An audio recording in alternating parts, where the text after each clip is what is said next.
Dengue की जब शिद्दत बहुत बढ़ जाती है, पेशेंट लागर हो जाता है, प्लेटलेट काउंट बहुत नीचे चले जाते हैं, तो हॉस्पिटल्स में तो आपको पता है वो एक सिर्फ पैरास्टामोल पर रखते हैं, वो इलाज नहीं करते। मैं पहले वक्फे से पहले अर्ज कर रहा था कि हमारे यहाँ जो इसकी चीज़ें बताई गई हैं, अलामात बताई गई हैं, उन चीज़ों पर तो सारा कुछ है, लेकिन आवाम के ज़हन में ये बावर करवा दिया जा रहा है कि ये इसका इलाज नहीं है। हालांकि इसका इलाज होम्योपैथी में भी मौजूद है और तिब्बे यूनानी में भी मौजूद है। अच्छा, तिब्बे यूनानी का एक बहुत ज़बरदस्त इलाज है जो हमारे मतलब पर चल रहा है 8-10 साल से।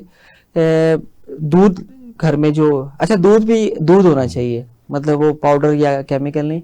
अगर आसानी से दूध अवेलेबल है गाय का या भैंस का, उसको उबालने के बाद उसको मीठा करें और उसके जब उसको ठंडा कर रहे हो कि वो पीने के काबिल हो, तो उसमें 1 चम्मच तुख्मे बलंगो डाल दें, बलंगो जिसमें तुख्मे मलंगा भी कहते हैं, उसके दूसरे नाम भी हैं, और उसको मिक्स करके उसको पेशेंट को सुबह शाम पिलाएं, 1-1 कप, 1 कप सुबह पिलाएं, 1 बुखार की कैफियत में, तेज बुखार में। जी तेज बुखार में भी पिला सकते हैं। अच्छा, इससे होता क्या, इसका जो असूल इलाज है जो डेंगू से होने वाले मामलात हैं, ख़ासतौर पर प्लेटलेट काउंट नीचे जाने की वजह से, कि उससे सारी की सारी अखलात गड़बड़ कर जाती हैं। मैं उस टेक्निकलिटीज़ में नहीं जाता कि जो ये वायरस है ये जाकर बैठ जाता है प्लेटलेट काउंट जहाँ बोन मैरो में बन रहे हैं, मतलब सॉरी हमारे जो प्लेटलेट और WBC जहाँ बन रहे हैं उनको रोक देता है।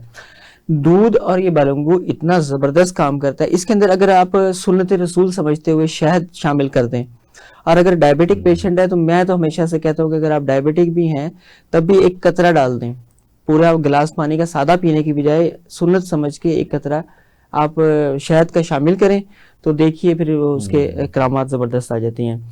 अच्छा, इसके अलावा जिन पेशेंट्स का हम मिजाज देखते हैं, आपको पता है अखलाक देखते हैं, मिजाज देखते हैं, जिनको सूट करती है उनको हल्दी वाला दूध लाजमी पिलाएं।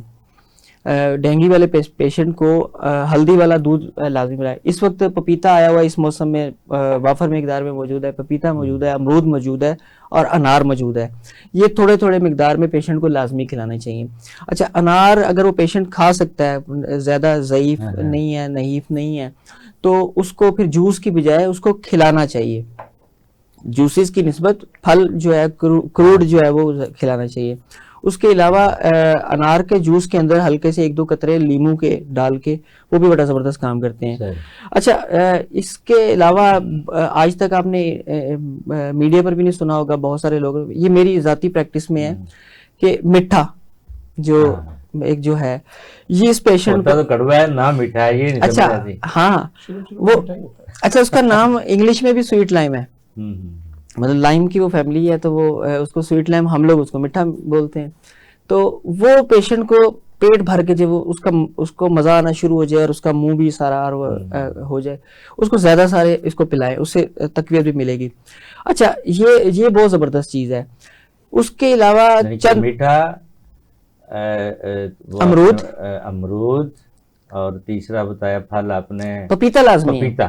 पपीता लाजमी है। मैं ये इसके बीज भी खाना है या सिर्फ फल नहीं, गुदा, पपीते का सिर्फ गुदा। अच्छा, पपीते के पत्तों का तो बड़ा ही जबरदस्त इफेक्ट आता है, वो मिलते नहीं है ना, मुसीबत तो ये। अच्छा, हमारे क्लिनिक पर हमने 2-3 साल से बंद किया है, हम अर्क फ्री दिया करते थे।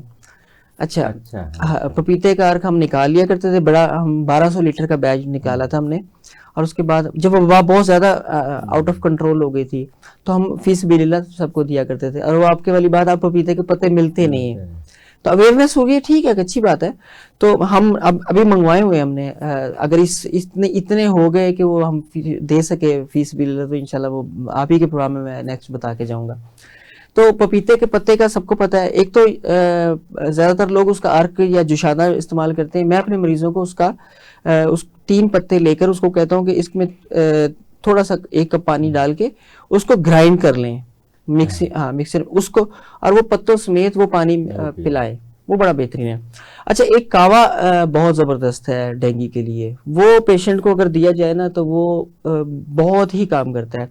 तुलसी के 3-4 पत्ते लेकर और वो 1 गिलास पानी में उसको डाल के और उसको पकाना शुरू करें, और आहिस्ता आहिस्ता वो थोड़ा सा कम रह जाए, उसके अंदर थोड़ी सी काली मिर्च ऐड कर लें। अगर पेशेंट डायबिटिक नहीं है तो उसके अंदर चीनी, गुड़ या शक्कर, चीनी, गुड़ या शक्कर उसके अंदर डाल के उसी के अंदर पकाएं, और अगर शहद का इस्तेमाल करना है तो वो कावा मुकम्मल होने के बाद उसमें शहद डालें, बहुत ज़बरदस्त काम करता है ये, और वो बहुत जल्दी डेंगू का पेशेंट आ जाता है।